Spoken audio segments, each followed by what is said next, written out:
Good afternoon, all. Let me start by saying welcome to those who are attending. Thank you. Happy St. Patrick's Day today. I'm Nazira, the co-founder and CEO of Vendorship Inc. It's great to have you here.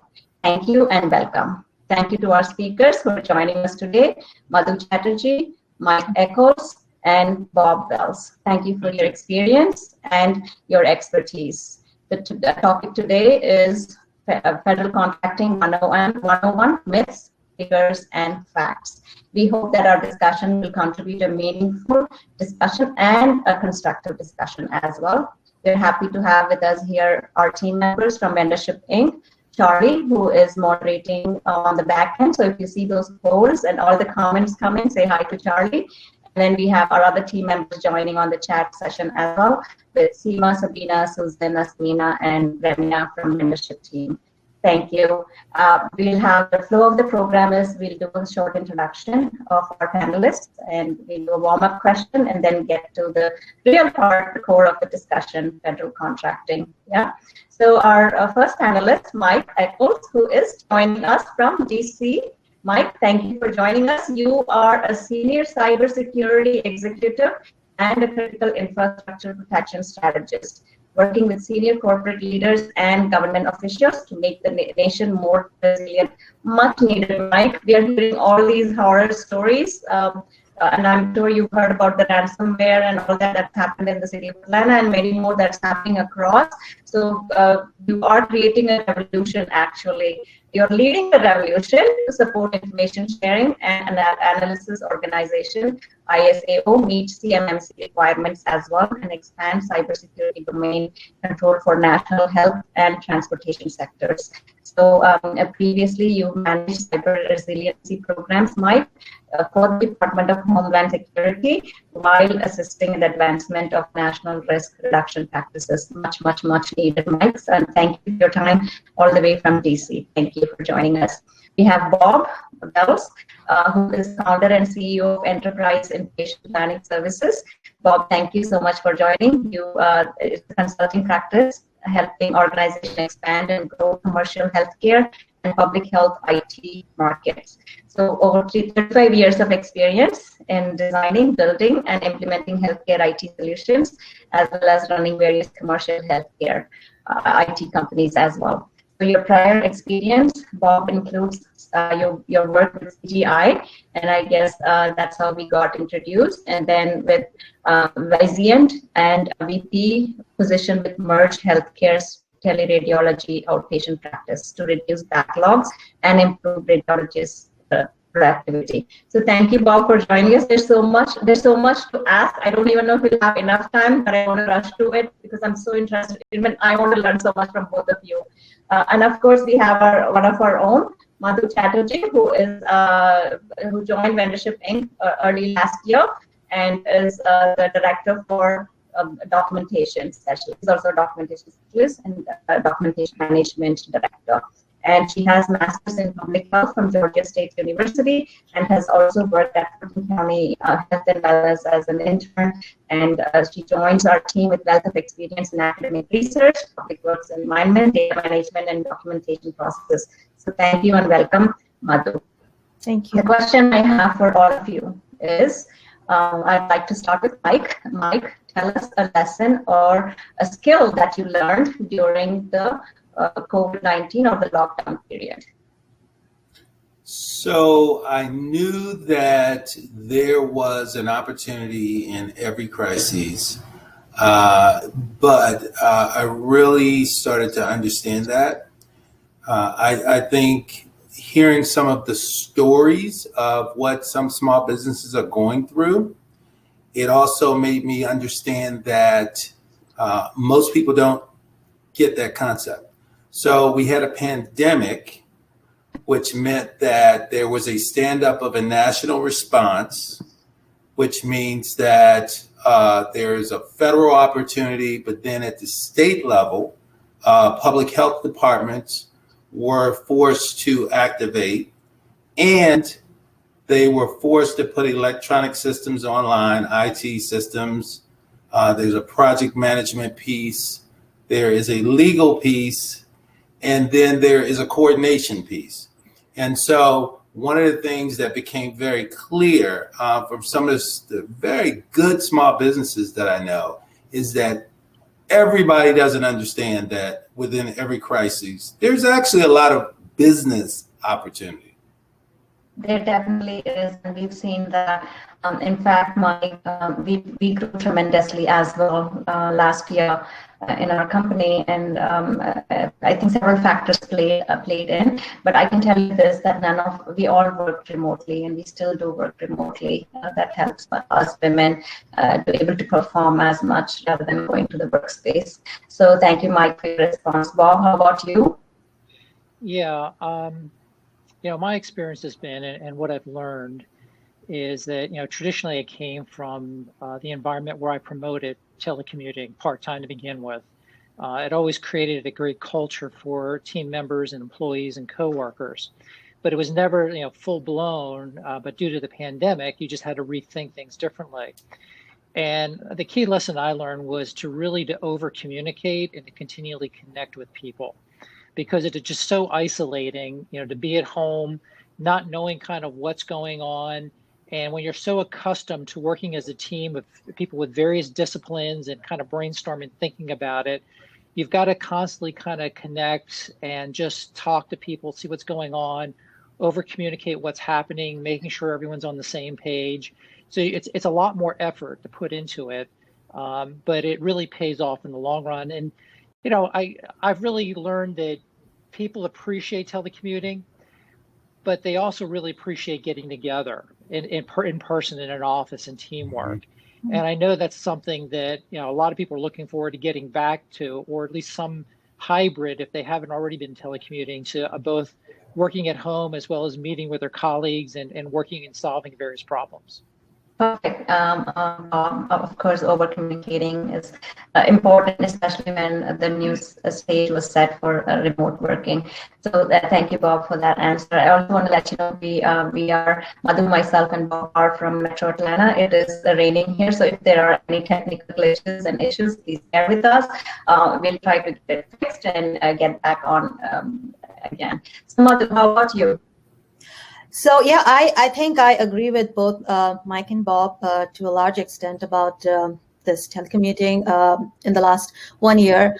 What I have realized is communication has been a very big challenge. We had to be a lot more aggressive to reach out to everyone, to communicate our points, because it's a very different approach when you are meeting a person face to face and communicating. The entire body language plays a role in that. So here we are all new to this entire virtual thing. I'm sure that we will all get used to it at one point of time, and maybe this will become one of our preferred ways as such. But now that we are transitioning to a very new system, it has been challenging. We have had some setbacks by not being able to communicate to the person in front of us exactly what we had in mind. It's a lot like texting. When you're texting someone, that the tone is not conveyed all the time. So I related to this particular situation. So yeah, it has been challenging, but as I said, we are learning to adapt to a new situation, a new environment, and we're getting better. Okay, sounds good. Thank you so much. Looks like you all have almost the same. Communication is key importance, and we'll continue to relay that as well. So the first question goes to Madhu. Madhu, let's talk about the opportunities in the federal agencies, right? Mm-hmm. And there are tons and tons and tons of opportunities, the highest amount of dollars available there as well. But businesses sometimes need to put a pause before attempting to market or be in the market space in the federal agency. But what I would like to hear from you is actually, what does federal agency buy? Can you tell us what? Everything. So this is where I would like to see. We all know, we are all familiar with the term or with the sentence that U.S. Federal government buys is the largest buyer in the entire world.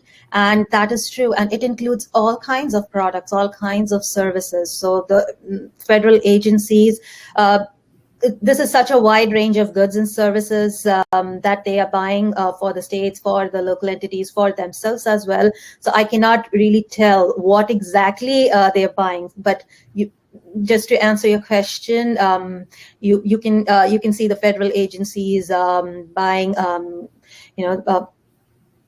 IT software solutions. They are looking for staffing in several agencies. They are looking for products ranging from computer needs to furnitures to healthcare needs. Everything that you can think of, the federal government is a buyer for that. Awesome, great. So that just shows that the opportunities are varied and available to many out there. Bob, my next question to you is, let's talk about government, right? And how can you not talk about regulation when you're talking about especially federal agency? So let's talk about federal acquisition regulation part. Right. So we know that federal agency regulates purchasing of goods and products, services by the government, right? So generally, all their departments are run by these regulations, and they have to comply with it. So and government has to make sure that it gets what it pays for. And but my question to you is, what about the red tapes for someone to get into this sector, right? These regulations sort of keeps people shy, people away, especially some of the best and the most intelligent companies might not be attracted to working on their time on regulations or complying rather than actually providing the solution. So what is the federal agency looking for? Why all these regulations? And so we'd like to hear about that, please. Sure, I'll be happy to. So let me provide a little context. My background, largely my career, was in the commercial space, healthcare, IT, and technology and services. And so when I went into the federal space, I really had no clue how different it was. And fortunately, when I got into the federal space, it was with a large systems integrator who had the infrastructure in place that could kind of coach me and help me along. But to your point, when you work with the federal government, and I'll try to be as succinct as possible, the way that you work with federal employees is totally different. For example, you can't buy them a cup of coffee. You can't offer them anything because it's just frowned upon. It's not accepted. In addition to that, there are very specific ways and means of procuring products and services. I was primarily dealing with systems integration, technology services, and professional services such as managed consulting.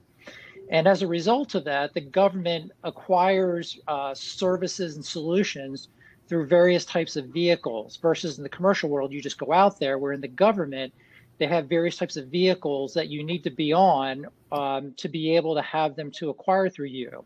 Now, there are some exceptions to that, but largely they acquire products and solutions through procurement vehicles, such as the GSA schedules as an example.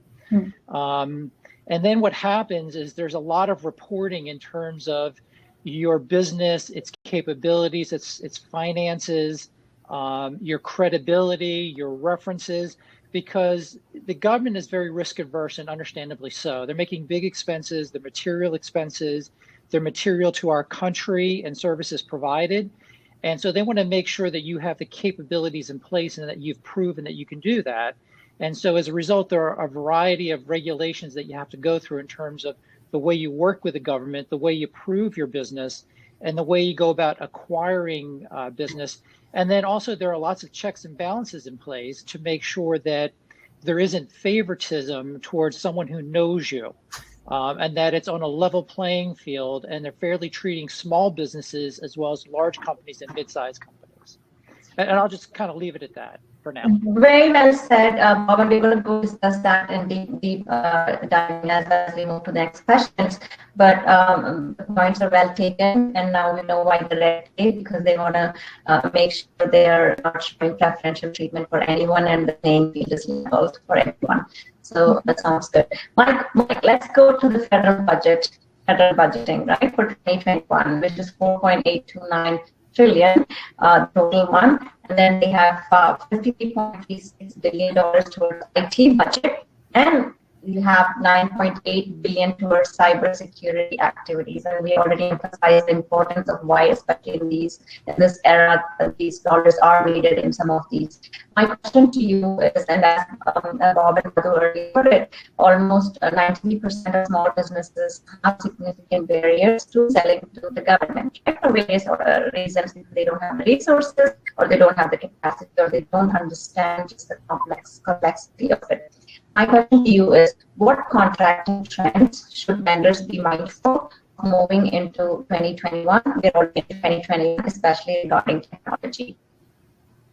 Sure. So the federal government has a clear understanding and realization that it is very hard for small businesses to break into the technology arm of contracting.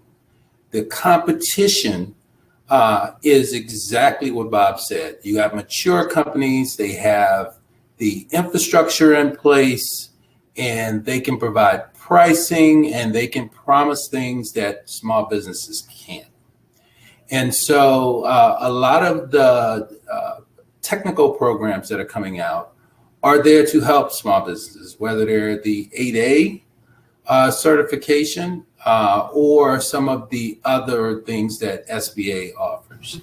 Now, in terms of contracting vehicles, I'm starting to see for cybersecurity, for instance, there is a STARS 3, which has $20 billion in it and is dedicated to 8A certified small businesses. There is another one coming out called Polaris, and it also has billions of dollars in this fund that will be awarded to small businesses. Now, the key is if you are trying to, first you have to get on those vehicles. I call it aligning to the money, right? You can't even bid on certain contracts if you don't have certain capabilities, if you don't have certain contracting vehicles. So you have to align to the money, right? Once you've done that, you then have to think about things like partnership.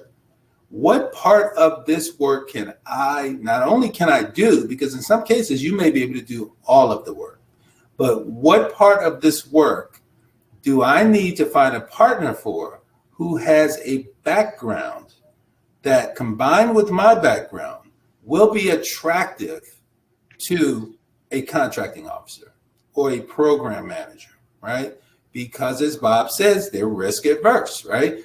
The representation of the outcome of a project is directly reflective of them. And so for that purpose, they are looking at these things very closely. Once you gain the respect as a company of one of these contracting officers or program managers, then there's an opportunity to do a lot of business. Thank you, Mike. I want to continue with my own question. So President Biden recently has announced and implemented the American Rescue Plan, and almost 1.9 trillion, Mike. And as I said earlier, most of it is also in the tech industry itself is going for protect against cyber attacks. And as we are hearing that more and more, it's a little bit scary and fearful, and also modernize and secure federal IT and network, right? So do you want to further talk about it? What is these dollars likely? What are the areas of technology or cybersecurity that looking at? Does that mean there are people, they need cybersecurity experts on this money that will be spent on engineering or technology modernization? Like, what is it going to be actually spent on? Mike. So I couldn't hear you well, but I think the question was to me. Mm-hmm. Yes. So there are a host of projects that are going on. And you referenced the money that's in the budget this year and the money that's in the modernization programs. Yes. We know that money is going to be there and that money is going to be used, not strictly because the government has a goal of rolling out new IT projects. In a lot of cases, by rolling out these IT projects, they actually solve security problems, right? So the modernization is tied to efficiency, which is a part of every contracting officer's goal. They're supposed to look for the greatest return for the government. So in a lot of those cases, if you are a small business and you have a better approach, you have a good approach to carrying out the methods required to reach the end goal, there's an opportunity that you can get that work. You have to be able to get to the right people to let them know that you have that capability. For this modernization piece, there's $1 billion set aside in the new recovery bill. And that also is going to flow down to states and locals for efficiency purposes. So we're not just talking about federal contracting, but we're talking about state and local contracting opportunities based on federal funding. Right. And so one of the things that I would tell people is when you see RFIs, requests for information, it's a lot of work. And 80% of the time, you never hear anything else about it. However, it is worth filling out those requests for information about your capabilities to perform that work, because that 20% is well worth it. Definitely. Very well understood. Thank you. Yes, Bob, go ahead. I have, okay, Bob, go ahead, please. No, you go ahead first. I just want to add on a couple of points that Mike made in his previous comment, this latest one, but go ahead, Madhu. Okay. So, Mike, I know you mentioned the importance of partnership when it comes to federal contracting. So here's my question. If there are projects that are set aside for the small businesses, the ATA certified businesses, so how do they partner? Do they partner as the prime is a ATA certified business, but if the project, they don't have the resources to fulfill the requirement, so how do they partner with another person who might not be SBA certified? How does that entire partnering comes into play when it is specifically set aside for small businesses? So you may not have the contracting vehicles, but it's very easy to become SBA certified. I had a conversation with a young lady yesterday with some incredible skills, and she was not signed up as a women's owned small business. And I told her that is the first thing you need to do is to sign up with SAM. And then you need to get that SBA certification as a women-owned small business, because the SBA is essentially saying, you are who you say you are. Right. That's what that comes down to. Now, in terms of the partnering, I'm, for instance, a sub on 4 different projects right now. Well, 4 different bids with Accenture. Okay. There's no way I would have the capacity or capability to do what Accenture can do. However, because of my background or certain skills that I bring or certain past performance, it is attractive to them to have me as a member of the team. Now, with all of those contracts, those large primes, they have a certain level of responsibility to bring on small businesses. As a matter of fact, they have to actually certify that they've made an attempt to find certain number of small businesses. In some of these contracts, it's 20%. I know here locally for the city of DC, for instance, any contract that's over $250,000, the amount of small businesses that you have to use, it could be 20%, it could be 25%, it could be 30%. But again, it goes back to what Bob said early, is you have to stay connected over communications. People don't even know you exist if you don't have a capability statement, and if you're not having those conversations on a regular basis every day. Well said, Mike. Go ahead. Right. So let me add on it, and really this is all ties together. So, you know, it's not commonly known is that the government has a goal that of its entire budget, 23% of the budgeted dollars are really targeted. They would like to have it go to small business. That's pretty material when you think about the 2021 budget was a little more than 4.8 trillion, and then you have the CARES Act was 1.9 trillion, or I'm sorry, the latest act that was approved. And the American Rescue Act. So the point being, there's a tremendous amount of opportunity there. But as Mike shared and as Madhu talked about, it's really material that if you're getting new in this space, you have to understand partnering. So being with like a large, when I was with a large systems integrator, I would have lots of small businesses reach out to me, as well as I kept a library of small businesses that I would do research on, because as we would look at opportunities, we would try to figure out, okay, where can we provide the greatest value? Who has skills that complement and augment what we do? But we'd also look at small businesses that had capabilities to kind of contribute to the process. One of the big problems that I've seen, and this gets into your myths, is you have these small companies that say, okay, now I'm 8A certified, or I'm small business certified.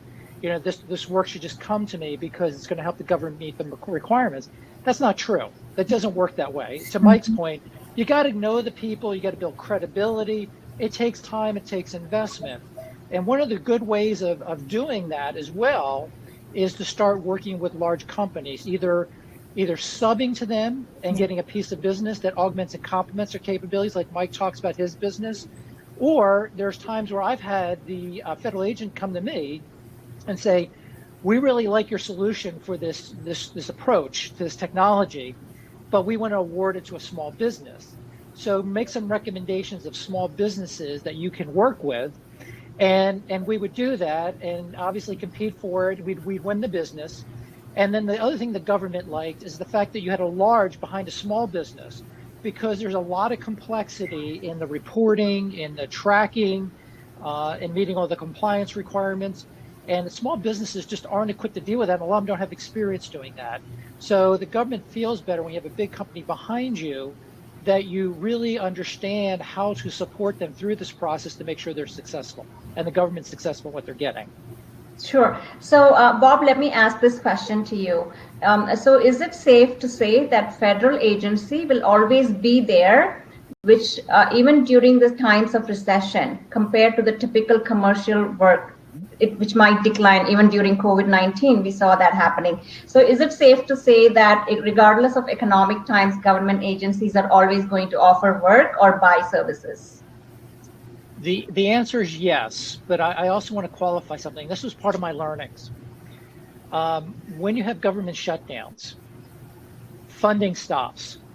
And so as a result, you have to have, unless there's a certain type of contract called firm fixed price, where it's already budgeted, where you can continue to work. But if it's like a time and materials contract, as an example, you have to stop unless you're considered essential and necessary, and the government decides that. So then you got to go to your employees and say, okay, either you got to go use your vacation time or unpaid time. It's a hard thing to do. So you need to understand that there are those issues you could run into. Definitely. So Madhu, let me ask you the next question. Let's talk about types of government contractors. Shed some light on the broad categories, which we very briefly touched upon, the prime contracting and the subcontractors. What is the difference? So the prime is the main person who is participating in the contract. He is responsible, or that company is responsible for deliverables and everything that is required in the RFP or in the bid that they are participating in. The subcontractor is a partner who is participating along with the prime to, strengthen the prime's response, help him at places to fulfill the gaps where it is necessary. When we talk about federal primes and federal subcontractors, especially if you are on a GSA schedule, and if you do not qualify on your SAM or when you're registering as small business, if you are other than a small business, you have to have a subcontracting plan when you are submitting your response. So that's where a subcontractor comes in, and he has to play an important role. So that's in a nutshell the prime and the subcontractor in federal contracting. So can a prime be a subcontractor and a subcontractor become a prime for future submissions? The subcontractor, if they qualify, if they have the eligibility criteria met for the schedules or for 8A businesses, if they are a small business, then yes, they can act as prime. But yeah, and the prime can always partner with others as a subcontractor if they feel that they cannot fulfill the requirements as a prime. But they all have to meet the federal requirements to be eligible. Sure. Thank you, Madhu. A story for you that goes along with that. Sure. So I left the federal government at the end of 2016 and started my business. The Hurricane Maria hit Puerto Rico at the end of 2017. I was able to get 2 prime contracts from that activity, although I had never had a prime contract. And it was based on my ability, and it was based on my being able to reflect to the contracting officer that I could handle the work. Included in that work was to staff up 80 people, engineers, to do quality assessments for power restoration within a 15-day period. And so being able to articulate how you will do the work is critical. So it's not always simply that you're small, and it's not always simply that you didn't have the past performance. Sometimes it's the ability to articulate through your proposal, because that's the only way you get to propose, that you are qualified and that they are taking a good risk in giving you the work. So in those cases, I was the prime. Very, very well said, and a great example, Mike. So let me ask you this question while you're on it. So the government is required by law to make sure to include small businesses, when they buy goods or services, right? For several reasons. And you mentioned a few. I want to just go a little bit deeper onto why. So is this, why was this set aside percentage of acquisition? Why was it set aside? Is it because so that it's not always the big businesses that are going to muscle out the small businesses? And what are the other reasons? Why did it become a law that small business should have this many percentages? So the first thing I will tell you, again, is a personal experience. As a government executive at the Department of Homeland Security, my contractors were CSRA, Booz Allen, Northrop Grumman, and they had been in our space for a few years, right? Mm-hmm. So they understand the requirements. They have people with past performance and the background, and they have the financial wherewithal to deliver a pricing or an approach that most small businesses can't deliver. That means that small businesses would never have an opportunity to even exist in my space or grow. Now multiply that across the whole government. That means that only large businesses with a lot of money can do work. Now here's what the government loses: innovation. In a lot of cases, small businesses bring innovation and new ideas and new approaches. If I'm a large company and I've been making money delivering a service the same way all the time, why would I change that? I put the infrastructure in place. I'll just keep delivering the way that I always do. Small businesses create an opportunity to not just innovate and bring you a new approach to doing things, right? Hack the system.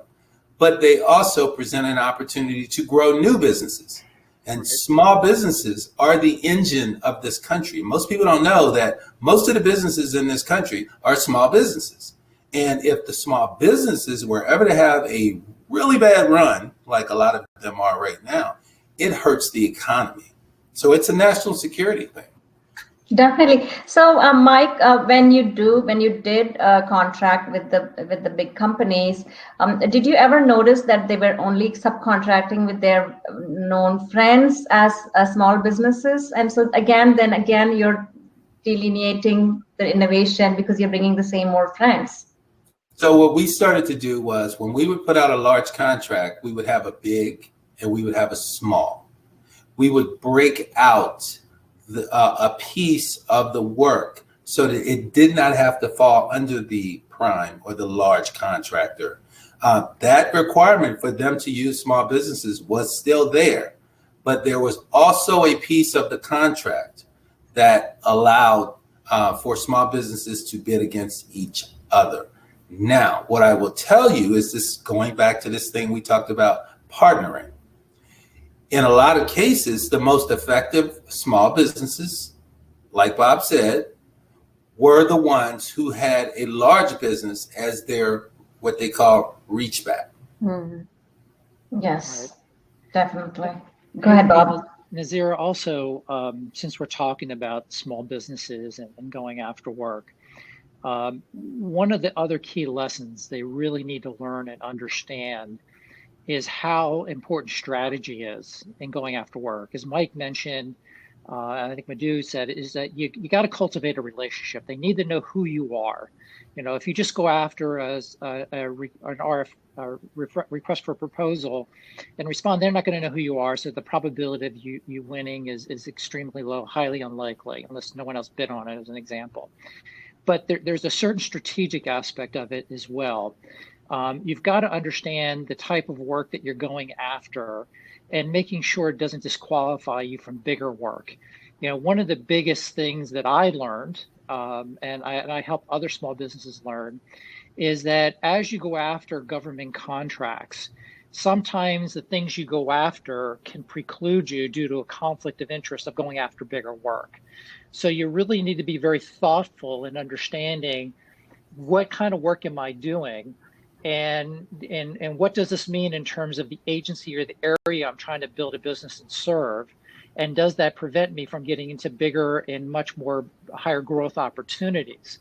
So I'll give an example. Like, for example, you're being contracted to kind of do a proof of concept of a technology. That's great.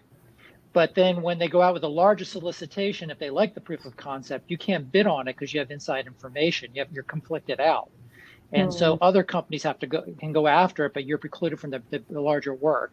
And there's many examples of that. So strategy is very important in understanding the types of things you go after, and what does that mean in terms of the bigger picture down the road, and really where do you want to be and what do you want to do? Very well said. Strategic, direction is much needed, and the reason I said sometimes that's what I meant by you have to pause to see if you actually belong in the marketplace at this time. So Madhu, following up on our discussion on small businesses, let's discuss 8A, right? Mm-hmm. So 8A, part of the section 8A of the Small Business Act. And so what is meant by 8A, and how does a business know it is eligible for 8A? Is everyone eligible for 8A, and how many years does it last, even if they get 8A certified? Sure. So so the SBA has this 8A eligibility criteria that you have to meet to be eligible for getting the certification. So the requirements are that you are 51% owned by a economically disadvantaged group, and you have to be a U.S. citizen, of course. Then you have the person or the company who is applying for 8A eligibility. The person has to have a personal net worth of $750,000 or less, and the adjusted gross income has to be $350,000 or less dollars, and the total assets is $6 million. And see, the numbers here are not very big numbers when you determine someone's eligibility. So when you ask me how long it lasts, it doesn't really have a timeline as long as you meet these eligibility criteria. And once you are eligible, once you have the certification, the numbers increase a little bit. But if you are a growing company, a lot of times you might actually phase out from your 8A eligibility. Okay, sounds good. Anything else to chime in, Mike? Great program. in that I'm developing an RFI right now and an RFP where I'm only competing against 8A companies. That in itself makes the ground a little more level. Very nice. We want to wish you the best, Mike, and give us good news as always. And Mike, the next question for you is so let's talk about GSA, which is General Services Administration, right? So, and then it has its own commercial, the commerce platform or an online store that they've made it a little bit easier than probably 10 years, 15 years ago, also referred to as the hunting license, the GSA schedule. Hundreds of schedules. You need to know which category and the subcategory. So you need to know all of this before you even get into GSA. My question to you is, is this something similar to Amazon.com, where it's similar to Amazon if you're in the club. So. What I found was to get a GSA schedule, which you said there are lots of different ones for all different types of products and services. I have a GSA schedule for cyber. If you're in the club, you will see requirements that you bid on, and in some cases, the program manager or the contracting officer can just buy from you, right? That's the advantage of being in that club. However, getting in that club, I will tell you that you need assistance. The average small business, the average person from a large business would not be able to figure out their way through the application process and efficiently and effectively get their certification or get into the club. You will end up trying to get in the club 2 or 3 times before you actually get in. That reminds, go ahead, Mike. Sorry. Well worth it though. Okay, so it's not something similar to a clubhouse where you need just invitations to be invited to the clubhouse. Okay, you actually have to prove yourself. Okay. Yes. Nazira, I have something to add to that as well. So, the message there is really important, what Mike said, but small businesses or any really sized business should not be discouraged. That's the primary means that you can go after work. Like you said, it's a hunting license.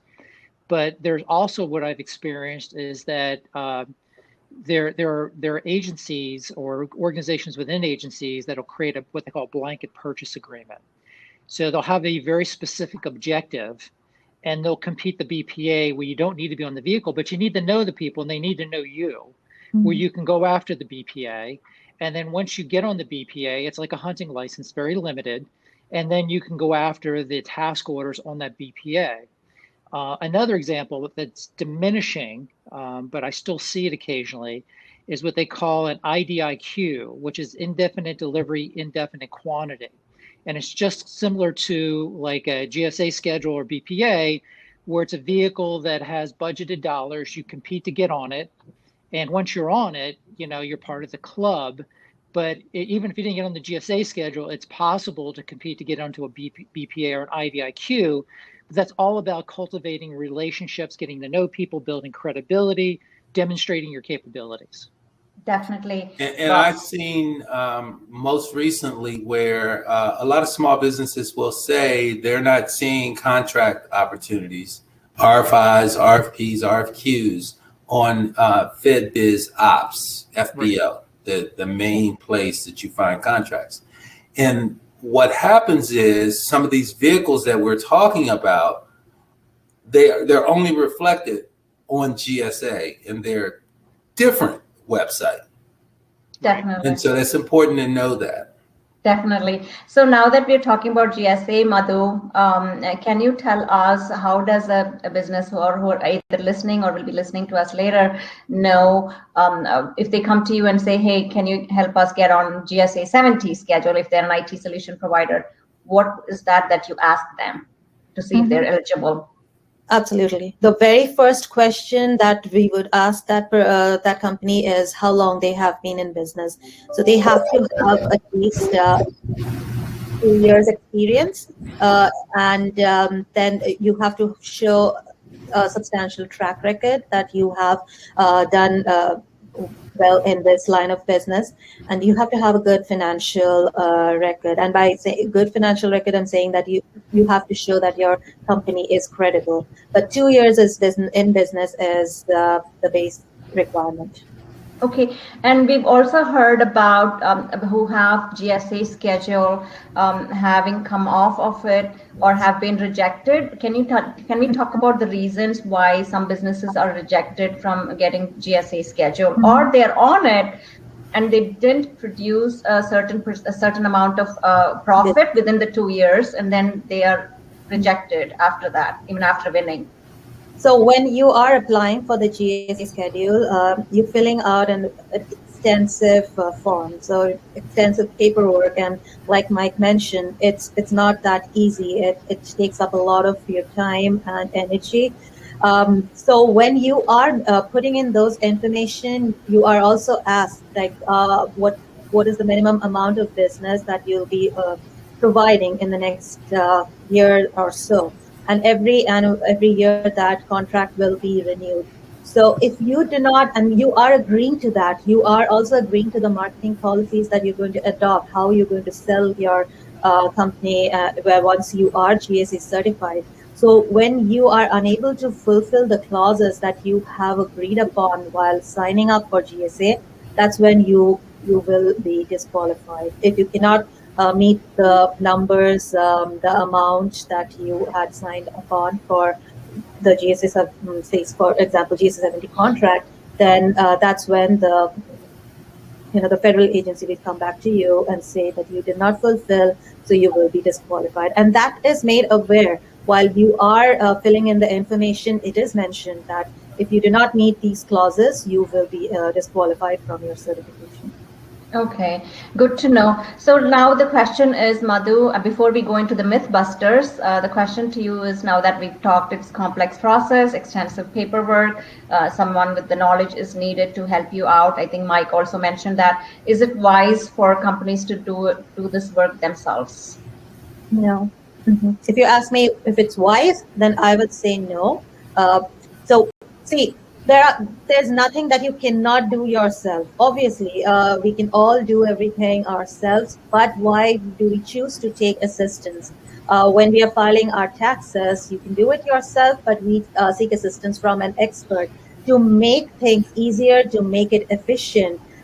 So that's where I would really recommend that if someone is looking into getting into the federal space, do not do it all by yourself. Seek advice from someone who is expert, who knows how to navigate through the process. It requires a lot of information, so that's something that you might not be able to. It'll take several years to just get that thing, to understand the process, to get it done. So why waste that many opportunities while you are just trying to get into the system? There are thousands of opportunities, and we all talked about numbers in the beginning itself. So that many opportunities are being missed while you are waiting to get into the system. So seek advice from someone who is an expert in this field and get the process done a lot smoothly and with very less headache.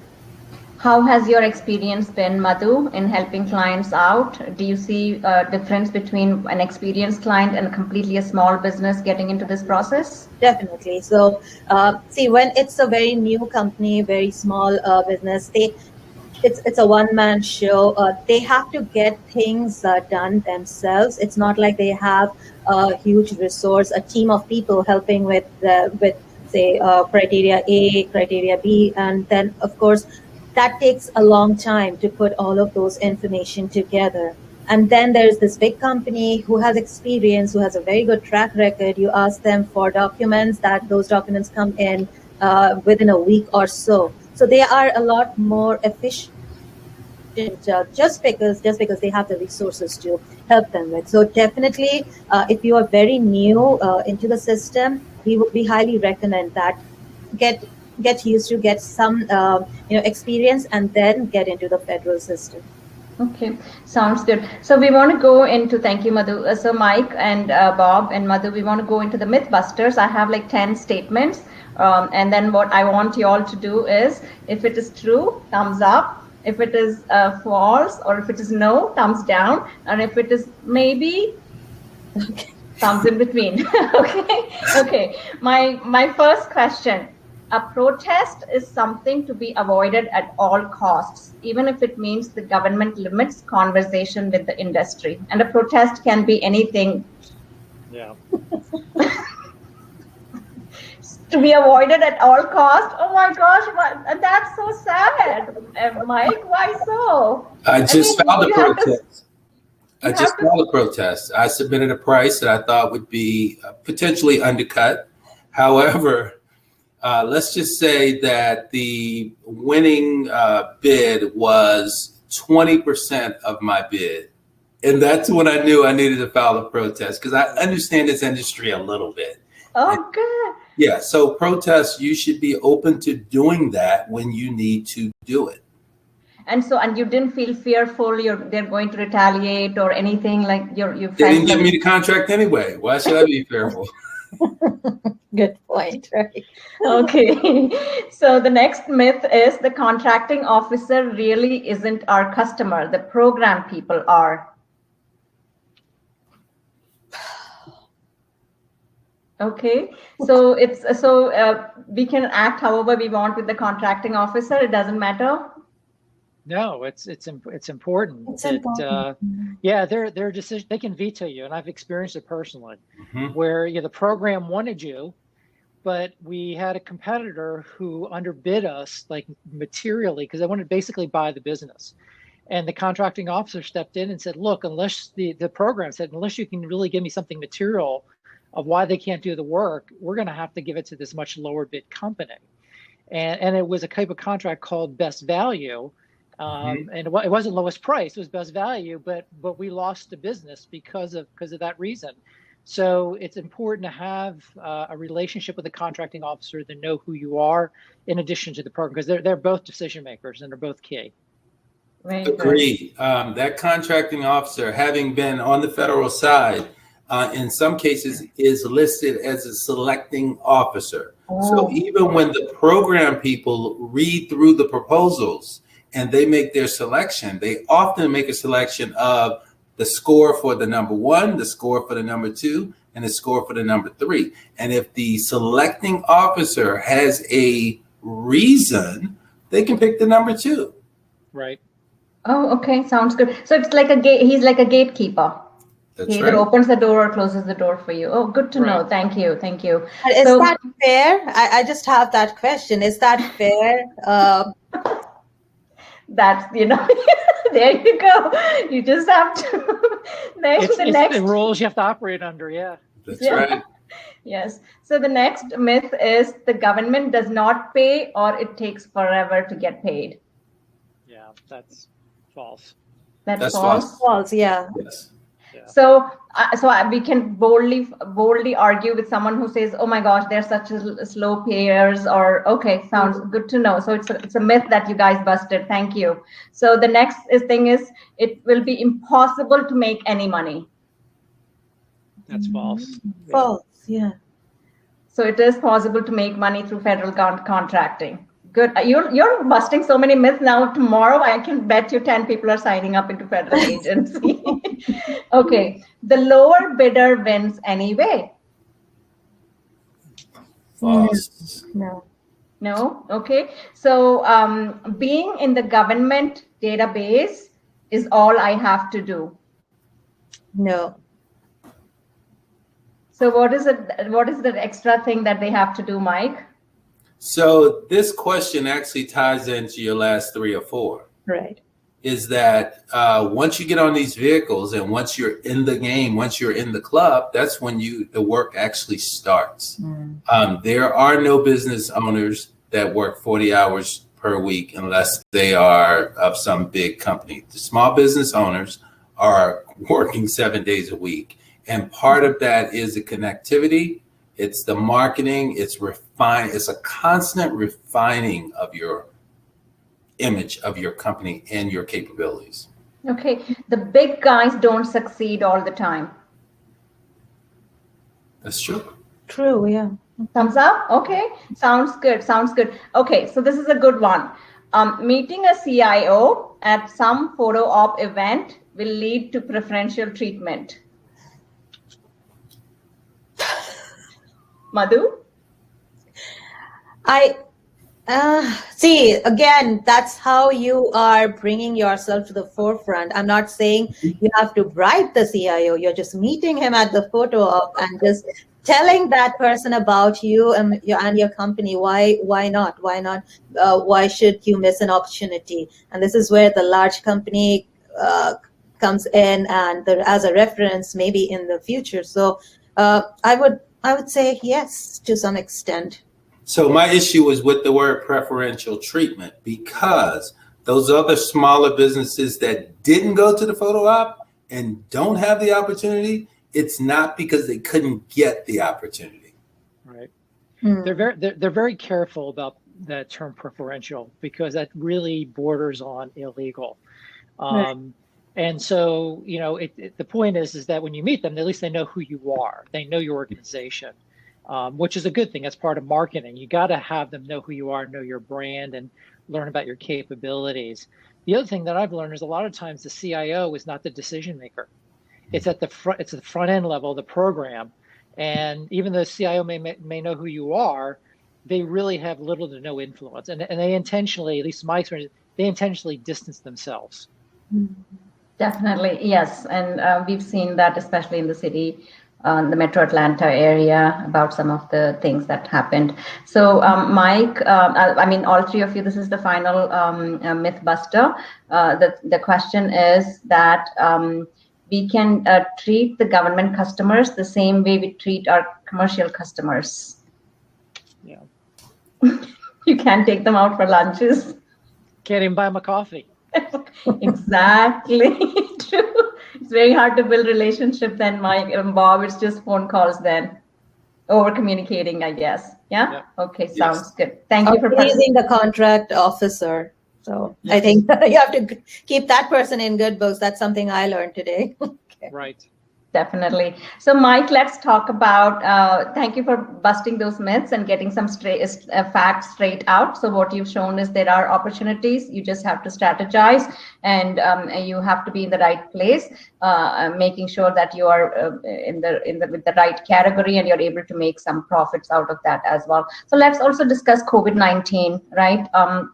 So small business owners now have the unanticipated impact of COVID-19. And do you think anything that changed, or what can vendors do, Mike, to protect or insulate themselves from financial harm due to contracts? Maybe it was canceled. We don't know. Might be impacted by COVID-19. I mean, that's a huge loss. So what do they do to not get in that position? There's a lot wrapped up in the questions that you just asked. One of those is your income. But the other part of that is simple things like, will your employees be allowed back at your job? Whereas a large company may be able to do the augmentation to assure the safety, a small business may not be able to do those things for their employees. And so we are now awaiting sort of the word or the law or the regulation or something from the federal government, which tells us as small businesses that we won't have some of the liability that we fear when we tell our employees, you have to come back to the office. That's one side of this. From the perspective of opportunity, just as an example, the city of DC was reaching out to small businesses last week to see if a small business could take over the pop-up testing for COVID. So you don't have to be a medical provider. You would just be a company that was capable of doing logistics, hiring the right people, and managing the processes that are already in place. And so I say that to say that even if you're doing a certain type of work and your income has slowed, if you are, as I said, aligned to the money, meaning that you have all of your paperwork correct, and you are associated with various small business relational types of organizations, then you potentially can change gears or adjust your approach to what you're providing. And there are still business opportunities available to you. You have to have your eyes open and you have to be connected. Very, very good. Yes, definitely. And that's what you guys have, I mean, all three of you have reiterated throughout this session. I checked for questions. I don't think I saw any questions from the chat box. But with that said, looks like we mostly have covered everything that we need to. But tell me, Madhu, why don't you start with closing statements, please? Because it is at 4. It is 4. Okay. Sure. No, I'm so glad that we had this discussion today, because a lot of our clients, they want to get into federal, but they don't really know. They think that there are opportunities, but are they ready for that? So that is something I think we have learned today. And thank you, Bob and Mike, for shedding more light on the fact that connecting and marketing themselves is a huge thing once you are in the federal sector. So that is something even my beliefs were kind of confirmed today by your experienced views. So thank you so much for that. And thank you for the opportunity, Nazira. Thank you. Mike, go ahead. Thank you, Madhu. Sure. What I would say to people is being in business is a full-time, lifetime job. And I say that because I have an entrepreneurial thing inside of me that drives me to do this. And I would tell people that are considering being in business, check yourself and see if you have that drive, because it's not about working 8 to 5 and no one's going to come along and give you anything. The system is in place. The opportunities are in place, and you have to constantly work at putting those things together to create something that represents you and your brand. Very much. Thank you. Very well said, Mike, indeed. And they might have the drive or sometimes not the capacity or capability, but working with partners will help improve, get to their successful strategies as well. Bob? Yeah, I guess really to augment both Mike and Madhu, like I said, coming from the commercial space and being fortunate enough to go into a large systems integrator and learn about the federal space, if I was a small business getting in, I would say that it is incredibly challenging. It's not like your typical sales development and capture. B, it is very rewarding, and there's great opportunity. With that being said, though, you need to go slow. Like Madhu said, you need to find the right kind of help, because there's a lot of potential pitfalls, from contracting to writing proposals to interpreting solicitations. And so you're always best having some kind of business underneath of you and slowly and incrementally working your way into it and kind of learning through, partnering first, which is probably the easiest way, and then continue to kind of grow and cultivate from there. And you never know how things will turn out, but it's pretty exciting, pretty challenging. And if you're up for dealing a difficult challenge, it is something for you, because it sure ain't easy. Definitely. Thank you so much, Bob, Mike, and Madhu, for taking the time this afternoon. We definitely discussed 8A, we discussed GSA, we discussed the challenges and opportunities for small businesses.